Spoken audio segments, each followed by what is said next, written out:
కనకమైతే కృష్ణమూర్తితో నేను అల్లుడి దగ్గరికి వెళ్తున్నాను అని అంటూ ఉంటుంది. అమ్మ అమ్మ ఎక్కడుంటే అల్లుడి ఇంటికి వెళ్ళి ఏం చేస్తావు నువ్వే అని అడుగుతూ ఉంటాడు కృష్ణమూర్తి. అదేంటయ్యా, మన వియ్యపురాలకి ఆరోగ్యం బాగాలేదు కదా, ఇప్పుడు చాలా రోజులు అయిపోయింది కదా, తన ఇంటికి వచ్చిందంట, కోలుకుంది, తన ఇంటికి వచ్చి కోలుకుంది, వెళ్ళి పలకరించకపోతే ఏమనుకుంటారు వాళ్ళు, నువ్వు ఎలాగూ రావు కదా, నేనే వెళ్తాను అని అంటూ ఉంటుంది. ఇప్పుడే ఇంకా నాకు కూడా అత్తయ్య గారిని చూడాలనిపిస్తుంది, ఆయన చేసిన పనికి నేను అత్తయ్య గారి జోలికి వెళ్ళలేకపోతున్నాను అని అంటూ ఉంటుంది. కావ్య బాధపడుతూ ఉంటుంది. తర్వాత కనకం అయితే దుగ్గిరాల ఇంటికి అయితే వస్తూ ఉంటుంది. ఇక కనకాన్ని చూసి రాజు, ఏంటి ఇలా వచ్చారు, సందుకు వచ్చారా అని అడుగుతూ ఉంటాడు. లేదు బాబు, మీ అమ్మగారిని చూడడానికి వచ్చాను అని కనకం అంటూ ఉంటుంది. ఒకవేళ మీ కూతురు నా మాటలకి బెదిరిపోయి మిమ్మల్ని రాజిక్కాని పంపించిందేమో అనుకున్నాను అని అంటూ ఉంటాడు. నా కూతురు బెదిరిపోయేది కాదు బాబు, బెదిరించేదే అని అంటూ ఉంటుంది కనకం అయితే. అప్పుడే అపర్ణ కనకాన్ని చూస్తుంది. కనకం లోపలికి రా అని అంటుంది. అపర్ణ కనకం నా కోడలు ఎలా ఉంది, ఏం చేస్తుంది అని అడుగుతూ ఉంటే ఏం చేయట్లేదు వదిన అని అంటుంది. కనకమైతే బాధపడుతూ చెప్తూ ఉంటుంది.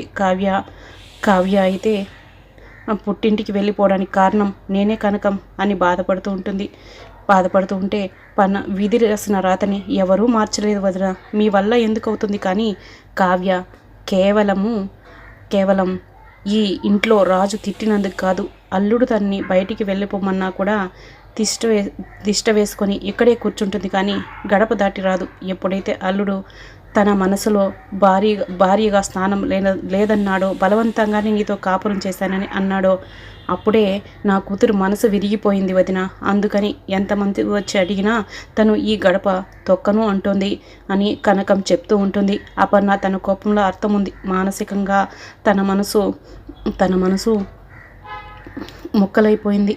మళ్ళీ అది అతకాలంటే ఏం చేయాలో అదే అర్థం కావడం లేదు. చూసావు కదా ఇల్లు ఎలా ఉందో, నా కోడలు లేని ఇల్లు ఎలాగ చీకటి అయిపోయినట్టు ఉందో కదా అని బాధపడుతూ ఉంటుంది.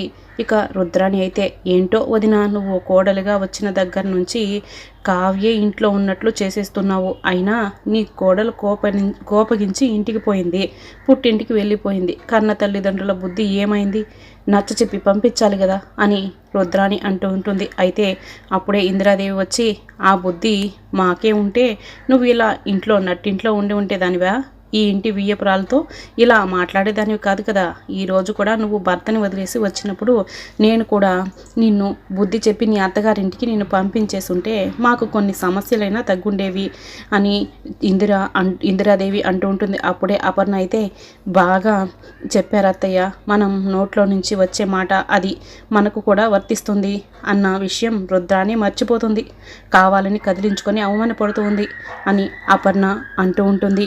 అప్పుడే కనకమైతే, మీరు గొడవ పెట్టుకుంటుంటే చూడడానికి రాలేదు, నేను మిమ్మల్ని పలకరించడానికి వచ్చాను, ఎలా ఉంది వదిన అని అడుగుతూ ఉంటుంది. అది నీ సంస్కారము కనుక కూతుర్ని నా వల్ల అల్లుడు ఇంటి నుంచి పంపించేశాడని తెలిసినా నా యోగక్షేమాలు అడగడానికి వచ్చావు కదా, నాకు తెలిసి నువ్వు వచ్చావా కావ్య పంపించిందా అని అపర్ణ అడుగుతూ ఉంటుంది. అయితే కనకం అయితే అది వదినా అని అనగానే నాకు అర్థమైంది, నా కోడలు అక్కడ ఉందే కానీ తను నాకు ఇక్కడ సేవ చేయడానికి లేదు కదా అని బాధపడుతుందా లేదా అని అంటూ ఉంటే, బాధపడుతుంది వదిన, ఎందుకు పడడం లేదు, తను మీ గురించి ఆలోచిస్తుంది, దేవుడి దయ వల్ల మీకు గండం గడిచింది, లేకపోతే కావ్యలా ఉండేది కాదు అని కనకం చెప్తూ ఉంటుంది.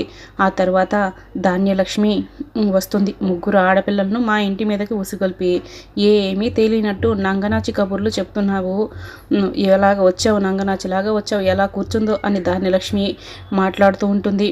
కనకమైతే ఏమీ మాట్లాడుకుంటా సైలెంట్గా ఉండిపోతుంది. ఇంటికి వచ్చిన వాళ్ళతో ఇలాగనే మాట్లాడేది అని అంటూ ప్రసాదరావు అంటుంటాడు. అప్పుడే రుద్రాణి, అదేంటన్నయ్య, ప్రతి విషయంలో వదినికి నువ్వు సపోర్ట్ చేయాలి కానీ ఇలా దెప్పిపోవడం ఏంటి అని చెప్తూ ఉంటుంది. బాధని వదిన చెప్పుకుంటుంది. దాంట్లో తప్పేముంది, ఆవిడ గారి మూడో కూతురే కదా, కళ్యాణ్ని ఇంటికి దూరం చేసింది అని రుద్రాణి అంటూ ఉంటుంది. అప్పుడే రుద్రాణి మాటలకు కనకమైతే, ఏంటమ్మా ఇందాక నుంచి చూస్తున్నాను, ఇందాక నుంచి చూస్తున్నాను. ఏంటో ఇంట్లో నా కూతుర్లే తప్పులు చేసినట్లు మాట్లాడుకుంటున్నారు. ఏంటి నువ్వు నీ కొడుకుని చేసిన తప్పులు కదా, అసలు మా జీవితాలు ఇలా అల్లకల్లోలంగా మారడానికి నువ్వే కదా చేసింది ఇదంతా. ఆ రోజు స్వప్న కనిపించడం లేదంటే ముసుగు వేసి నా కూతుర్ని పెళ్లి పీటల మీద కూర్చోబెట్టారు. ఆ రోజే కనుక నువ్వు ఆ సలహా ఇచ్చి ఉండకపోతే ఆ రోజుతోనే ఆ గొడవ అయిపోయేది. అక్కడితో ఈ 2 కుటుంబాలు తెగిపోయాయి. ఈ బంధాలు కానీ నువ్వే ముసుగు వేసి ఈ బంధాలని ముడివేసావు. నీ కొడుకు ఈ ఇంట్లో ఉండి ఈ ఇంట్లోనే తింటూ ఈ ఇంటి వారసుడిగా బ్రతుకుతూ ఉన్నాడు. ఈ ఇంటికి కాబోయే కోడల్ని లేవదీసుకుపోయేంత నీచమైన పని చేశాడే. మరి ఆ నీచమైన పనికి నువ్వు సమర్థించుతున్నావా? నీదేం బతుకు అని కనకం అంటూ ఉంటుంది. అప్పుడే రుద్రాని హద్దులు మీరి మాట్లాడుతున్నావు కనకం అని. హద్దులు మీరి కాదమ్మా, కడుపు రగిలిపోయి మాట్లాడుతున్నాను. స్వప్న ఉంది కాబట్టి ఇంకా నీ ఆటలు సాగుతున్నాయి. లేకపోతే ఆ రోజు మాకు జరిగిన అన్యాయమే మా స్వప్నకు కూడా జరిగేది. ఇక అప్పు విషయం అంటావా, తన ప్రేమని మనసులోనే చంపుకుంది. అనామికని కోడలుగా ఒప్పుకుంటున్నారు తప్ప మా అప్పుని కోడలుగా ఎందుకు ఒప్పుకోవడం లేదు? దానికి ఏం తక్కువ? ఇద్దరు ఇప్పుడు ఎంతో సంతోషంగా ఉన్నారు. ఇంటికి వచ్చిన కోడల్ని ఎలా అవమానించాలని ప్లాన్ చేసుకొని మరీ చూస్తున్నారు తప్పితే ఈ ధాన్యలక్ష్మి అవమానించింది. ఇంకా ఏ ముఖం పెట్టుకొని కళ్యాణ్ ఇంటికి వస్తాడు అనుకుంది అని కనకం అంటూ ఉంటుంది.